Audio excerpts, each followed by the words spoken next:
afternoon, Mount Hood Territory fans.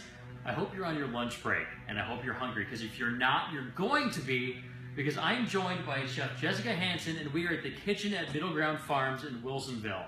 I'm not lying when I tell you this is one of my absolute most favorite places in the world, because they take some of the most amazing local fresh ingredients and create these scrumptious meals.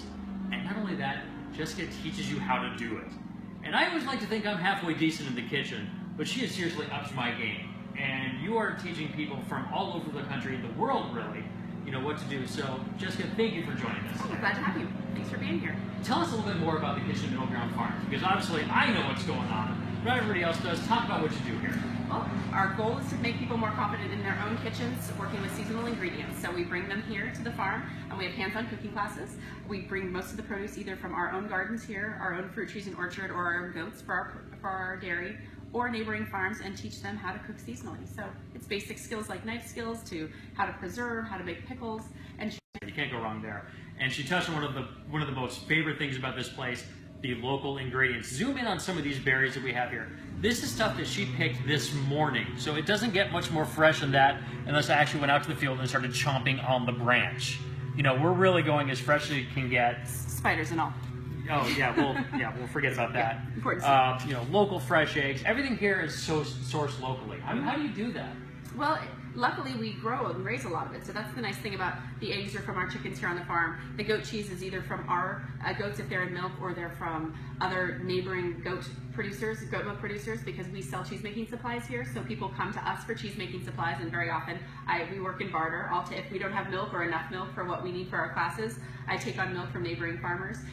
So that's easy in that regard. And then we've got so many farmers markets here that I go to. I don't always go direct to the farm, because we're not always buying in bulk. Our classes are usually 16 people or under, so they're smaller classes. And so we just need, like you, a normal grocery shopper, we just need about 4 or 5 times what you need.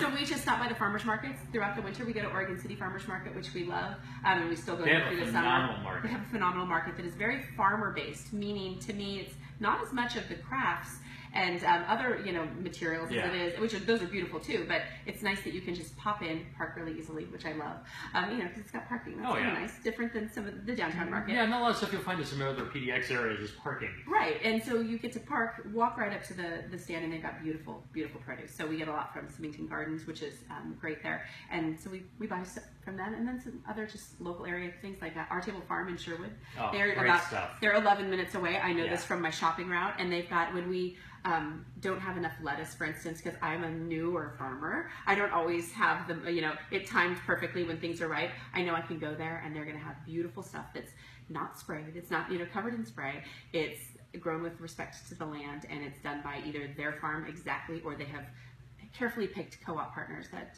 bring in beautiful stuff. So, in fact, I may head there later this afternoon just to see what they have out of their greenhouses, because we don't do greenhouse, so they're ahead of us. And so I'll head there this afternoon before tonight's event. That's another good tip, folks. The Our Table Cooperative, a great place to check out there if you're really into organic and locally sourced food. And cool people. Yes, awesome people there. And beautiful views, in which I'm going to top that. We're inside, you can't see it.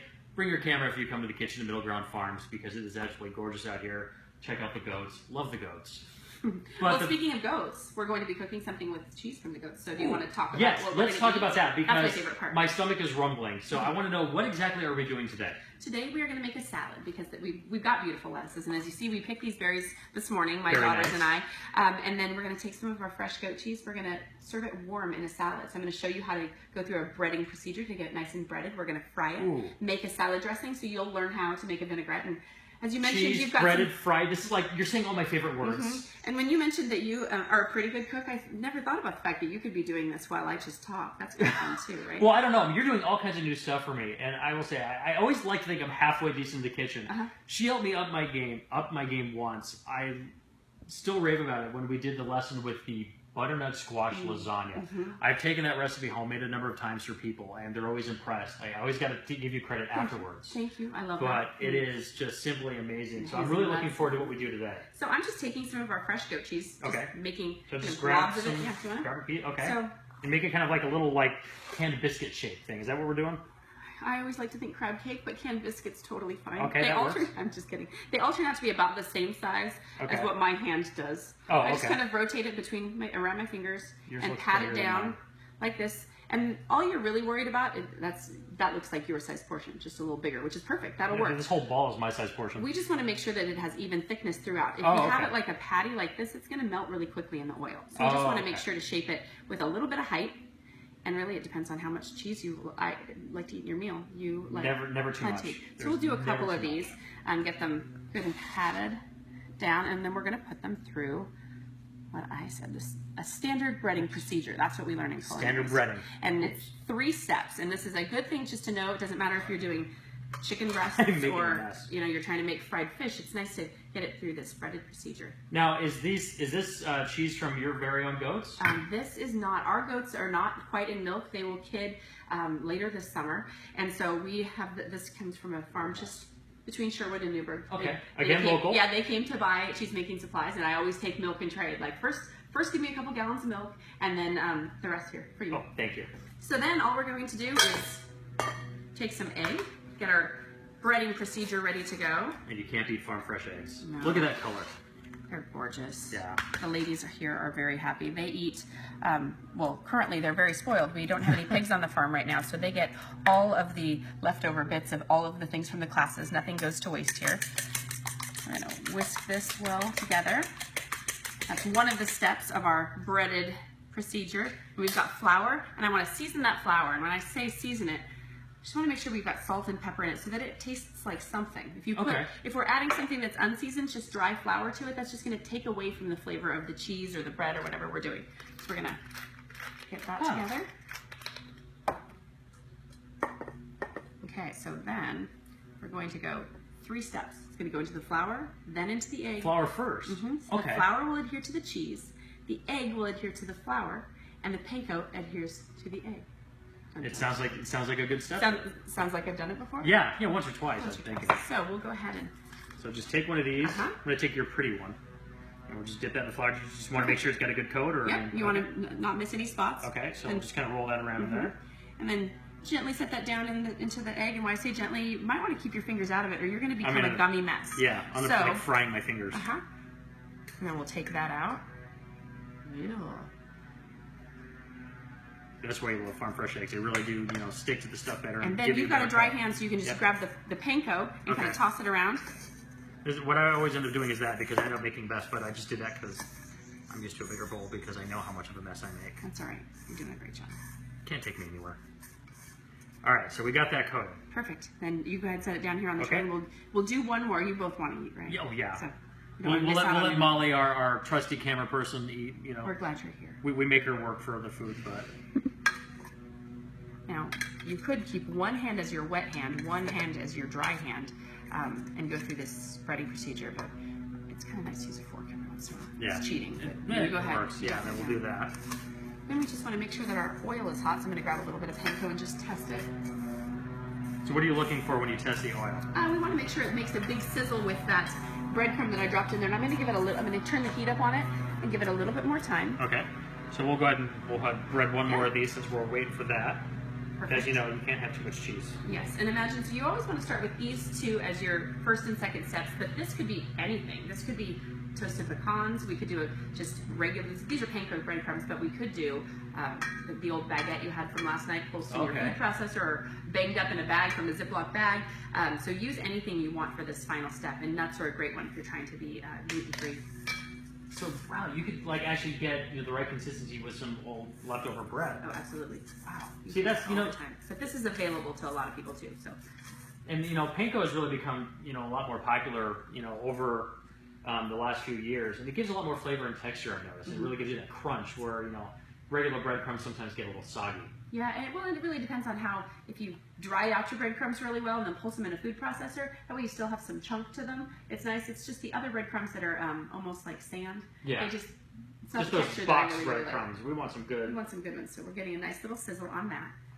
So then we will just drop these. And when you put something in oil, don't drop it in oil. I know that might seem intuitive, but I teach people, so I see a lot of different things. And it's nice if you just set them down. You have much less of a risk of burning yourself. Just like that. Now, how long are we going to fry these for? We're gonna, just until they're brown, because Okay. it doesn't take much time at all. So that's why you want to make your fat good and hot, so that we're just looking for some color. And see, it goes fast. Oh wow, that is fast. And it's fresh cheese, meaning it was milked yesterday, so Oh. it's going to be very, very soft. And that means it would melt at a lower temperature and a lower temperature than like a cheddar or a drier cheese. So once we get these nice and brown, we will set them back on the tray and go to make our vinaigrette for our salad. Oh, okay. Now that's the exciting part there. I've always wanted to learn how to make my own vinaigrette. And this, at this point, they're done enough. That looks perfect. What I'd love to also mention is at this point, you could take these, put them on a plate or sheet pan or whatever you choose, and put them in your refrigerator. If you're having people over later in the evening and you don't want this, the smell of oil or just the mess in your kitchen while you've got people there, do this ahead of time, put them in the fridge or frankly in the freezer, Oh, wow. and then bring them out and just heat them in the oven because they're going to be beautiful and crispy. Don't cover them because that would make the crust soggy, but if you just leave them open air in the fridge, let them cool down and stop the cooking process, then you just put them on a sheet pan, heat them in the oven, and pop them on the salad right before you are ready to serve. See, that's super handy because, I mean, you've got company over at the house. You don't want to spend the whole time cooking. You want to actually enjoy their company too. But here we make sure that we've got plenty of space. Everybody's always in the kitchen. Let's tow our microphone cables. If you want to head over here. All right, all of these. Molly's going to join us on this side of the counter now because I just stole the cables. So our goal is just to take some of these lettuces, and I picked these. What kind of varieties do we have here? We've got some. If you act like I remember all the seeds we put in the ground, fantastic. We've got some red leaf, some green leaf, some young romaine, some young kale is in here. Mizuna, this I think it's going to be chard. I like to point out when we do farmers market tours that if you see holes in the lettuce, this is one to buy because it's a good sales marketing tip. Because this means it's almost proof that there's no spray. That bugs actually do eat these, and that's one of the problems in farming when you're farming organically is that you do get pests. We don't spray here. We don't use any pesticides. So sometimes we just have holes in our lettuce, and that's okay too. What are you looking for when you choose, lettuces for a salad? Because I mean, I don't know much about lettuce. I know it's green, and I buy whatever they have, but you're the expert. So what do you look for when you're trying to combine stuff to get the right flavor mix? Well, you want a little bit of flavor, not a ton of flavor. You want some that's just going to carry your dressing and let the other ingredients like the gorgeous berries that we're going to be using and the goat cheese really shine. So the red leaf and green leaf, there's not really bitterness to it. There's not pepperiness. It's just kind of a nice carrier lettuce. Then there's some of the, like I tore up some mizunas in here and some frisee. Those type of things give a little bit of bitterness and a little bit more flavor. But we don't want a salad of what my husband calls weeds. If I put too many of those things in the salad, he's like, it just feels like I'm eating weeds. Just when you went outside in the garden, you pull out the stuff you didn't want growing. Right. So I think a combination of both, and then think in terms of color. Like a little bit of the red leaf in here just looks good. So you eat with your eyes first. It'll also play really nicely with the colors of the berries. So just want to make sure that our pieces aren't too large so that you're not wearing them as you eat them. And then we'll set that on. I don't want to leave any behind. So we just washed those and dried them with a paper towel. And then we're going to make a quick salad dressing. So you've never made a vinaigrette? I have never made a vinaigrette. I'm excited about this. So vinaigrette is just a combination of some sort of acid, vinegar in this case. Okay. It could be citric acid based stuff like lemon juice, lime juice, orange juice. We're going to use champagne vinegar here. Okay. Champagne vinegar is just like my version of white wine vinegar, slightly less acidic. We make it here, which is why it's got some of the mother in there that you still see. And literally we'll take the bottom part of that and set it aside with more partial bottles that maybe we open of champagne throughout the months, and we turn it into vinegar just like that. So it requires that natural mother. That's actually what the yeast combination that's creating the vinegar. So you can pour a little bit in there. Everything is getting used. There's nothing going to waste. I love that. Not at all. And then a little bit of honey for sweetness. Not to mention you're getting your probiotics in that vinegar. Oh, there you go. More health tips. And then just because we're going to be mixing some berries. This is the berries that I picked last week. We had extra, and so I made it into a blackberry and I think some marionberry jam. This has got habanero in it. A little bit of bite to it. I like that. Not totally necessary in any way for a salad dressing, but that's just what we like because it goes so well with goat cheese. Oh, okay. So put a little bit of that in, and I'm going to have you go ahead and whisk that together. So you whisk all of your ingredients with the exception of your olive oil. You do that later. Mm-hmm. You want to add this while whisking continuously. Oh, kind of like if you're doing like a hollandaise or something. Absolutely. You're doing the same process. That the idea of emulsion or suspension. I'm going to put a pinch of salt in there. Now that looks like, not just like normal table salt. So you're losing, that's what I'm going to guess it's like some Jacob's good, salt. It's Jacob's sea salt. This is what we'll finish the salad with. Okay. And it's here. I didn't necessarily, we can use just a different grind of Jacobson if we were actually just seasoning it like we are. Just didn't want to drag you all over the kitchen. We use this as a great finishing salt. Okay, so do I need to add this now? So now we're going to, it's really nice to do in a team because otherwise the bowl goes all over. So I'm just going to drizzle this slowly while you whisk constantly. Okay. So the rule in drizzling this in is you never want this drizzle, this line, bigger than a mouse's tail. It's not a great thing to think of in the kitchen. It's a good tip because I would never know how much to add. So that way you have the ability to whisk that in and it will hold together, making oil and vinegar mix. Is your arm tired yet? It's getting there. I had a good day at CrossFit yesterday, so this, this is a nice secondary workout. This is an extension to CrossFit. Yes. As you whisk more and more, we'll be able to add it a little bit more generously. Okay. So then we haven't measured anything, and That's how I cook it, like that. There's no reason to at this point because we're going to taste it and we'll make it taste good. If it's too acidic, if it gives you that vinegar like what I call the cat cough, we'll know that you want to add more oil. Okay. If it tastes too oily, we add more vinegar. So we'll create the perfect balance for this salad. So when you look at your salad ingredients, isn't that nice? That is beautiful. The blackberry makes a difference. When you're making a vinaigrette, you want to make sure that you're thinking about what else is in your salad. For instance, we're doing fried goat cheese. So fried cheese. Good stuff. Fat.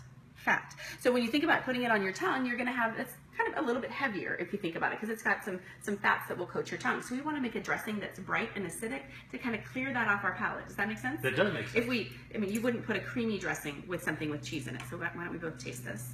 Okay. So you get a little cat cough, right? It's got a little bit of brightness and acidity in the back. Yeah, just a touch. Okay, but because of the sweetness in it, it's still good. We could add a little bit more oil to make it a little bit more balanced. But frankly, I like it kind of like that. That little bite that we're getting off of the habanero in there. That just adds a perfect little zing at the end. Well, perfect. Why don't we add a little bit more salt that could use just as a seasoning agent in it. And I think we're kind of good to go. I kind of think we've got this thing. I'd have to say, for my first attempt, granted it's not solo, but I think for my first vinaigrette, I'm actually quite pleased with this. Now, since you're going to probably go home and show off yes, I am. the others around you how you made a vinaigrette, I'm going to teach you a way to do it by yourself. You had a teammate with you here. So we had the ability, I was pouring while you were whisking, so that's kind of nice. I like to take just a basic kitchen towel that's a little bit damp, and make a little diaper, if you will.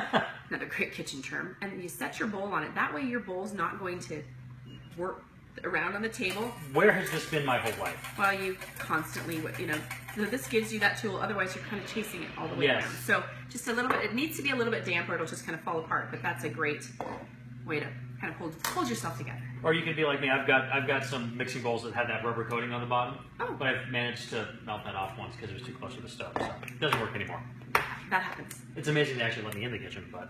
So I'm going to throw in some fresh mint too. Oh, this smells good. That would be, doesn't it? And again, just from your garden outside. Yes, that's just right out the door. We put mint in just about everything right now because mint in Oregon is a weed, really. So it has to be to try to control the bushes we constantly put out. But you don't need a whole big mouthful of mint necessarily, so I'll just tear some of that up. But that's going to play beautifully with the berries. Later we'll have to make some mojitos. Oh, yes. That sounds like a really great plan. Okay, so we'll just toss that together. And how about you drizzle in some of that? Drizzle some of this. How much are we doing? Well, what do you think? So we're gonna taste it. So okay. See, I'm not much of one for subtlety, so I just would have dumped the whole bowl in. So I'm glad so you we'll told me to stop there. Okay. And then I'm going to use the best kitchen tools in the world. Can't beat them. And then it smells so fragrant. I mean, everything's just coming together and just creating this amazing bouquet. So taste a piece. So this is how you tell if it's overdressed. I mean, it's very simple. Does it taste seasoned?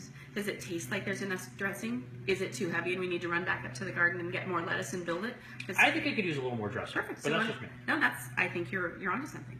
But this is how you tell. There's no other way. We didn't measure anything, so we don't know how much dressing we have. We don't know how much lettuce we have. So the best thing is just to taste it. So we'll toss that. That's so pretty. It is beautiful. Okay, are you a hazelnut person? To Crunch. toss a little bit in the salad so that it coats the lettuce and we get to toss that in and it gets seasoned with the dressing.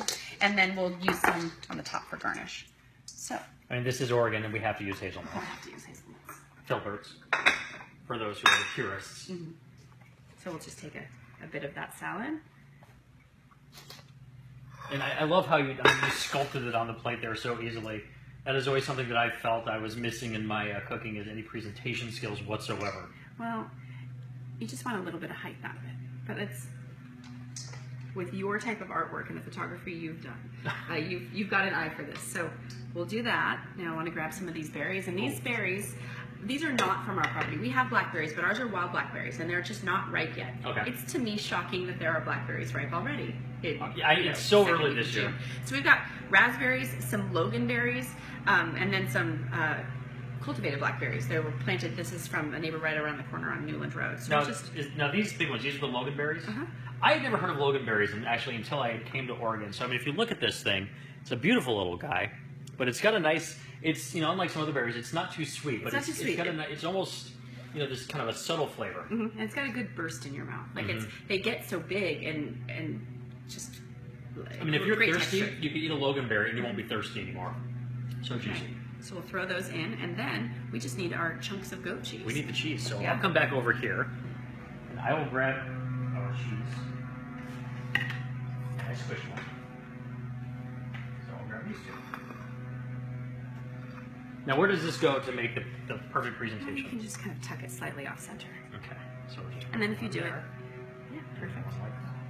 I mean, you could, if you were really being particular, you could tuck in a few extra berries on the side and put a little mint leaf in it. But frankly, any way you look at this without garnish, it's going to be gorgeous because it's a bunch of lettuce and beautiful berries. If you wanted to take just the tiniest drizzle of your dressing to season that goat cheese, that's not going to be terrible.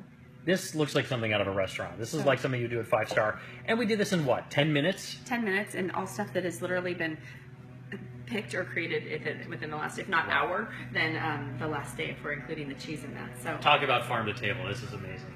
Yeah, that's the goal, to make you more confident so that you could take stuff that you bought at the farmer's market or grew for yourself in your own backyard and turn it into something that's healthy and delicious. Before we dig into this, I'm going to make myself wait, which, I have so much restraint. But what are some of the other classes that you have coming up this month and next month? So we start with tomorrow night. We have a summer grilling class. So we will be teaching the basics of charcoal grilling, which is one of my favorite ways of doing it. So you have the ability to slow cook, fast cook, add smoke. So we'll be doing a summer grilling class as part of our date night series. So every month we have a date night class where people come in couples, be it friends or romantic couples. But they come in couples and we cook together to create a family style meal. So that's tomorrow night. Friday we've got 2 spots left in that class.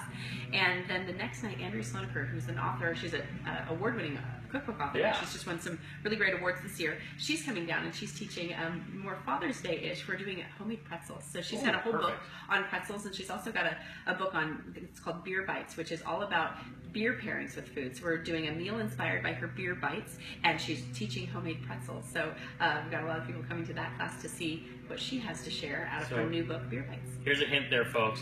Dad doesn't want a tie.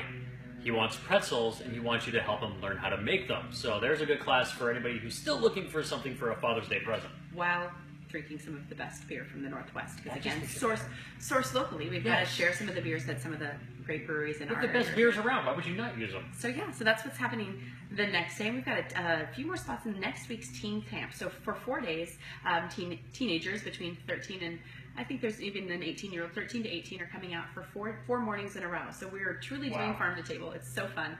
We're going to be harvesting stuff from our garden and some of our neighbors, walkable neighbors, and teaching them basic knife skills, how to saute and braise and do all of the basic cooking techniques. We'll do a little cheese making. So it's going to be a fun class for those 4 days for those teens. And then in the summer we do a class that's for younger kids, and that's it's a riot. It's the best. We pick. I kind of maybe use it as labor in the late summer because they pick tomatoes that we turn it into sauce. We make pickles. It's a lot of fun. And it's fun just to see them actually get their hands in there and know where food really comes from. They help with the goats. They help with the chickens. It's so much fun. So how does somebody find you online, sign up for the classes? We have a website, middlegroundfarms.com. You can also you can put into your search engine the kitchen at, and usually we come up. Cooking classes and Googling cooking classes as well works, but middlegroundfarms.com. And we also post a lot of fun stuff on Instagram, and we've got a Facebook following. So the kitchen at Middleground Farms is where you'd find us on Facebook, and we've got a lot of people posting a lot of fun pictures. I'd love to have people out. All right, we got to sample this before I go because I'm just chomping at the bit. So we need some forks and we need to dig in here. I set out some napkins and forks, so you are ready to. We're all about eating here. Yes, Yes, all we about are. a good time. So Everybody's going to reach across and grab this quickly so we can do this because I can't wait any longer. So now, proper fringe, we just cut right into this. So Oh, see, look it's at that. just warm and soft and just a little bit crunchy. And I lost it. That's not going to be terrible. No, this is going to be amazing. So I got to do this on camera and not like make a mess of myself Good here. luck with that. And you did it all by yourself. Well, kind of. That is amazing. Well, good. That's just one of the recipes actually that we taught this last week. So You're right. That balance of the fattiness from the cheese with the sweetness and the brightness of the vinaigrette, that is an amazing combination. I'm glad you like it. You too can make this. If I can do it, you can do it. So check out middlegroundfarms.com. Sign up for their cooking classes, date nights, all kinds of great opportunities coming up. You'll find there on the schedule. Find them on Instagram, find them on Facebook, and come on in. I guarantee you, you're going to enjoy it. Thanks for joining us on yet another Facebook Live. We're live every Thursday at noon. Join us next week, and until then, I'm going to enjoy salad. See you guys next time. Thanks for coming.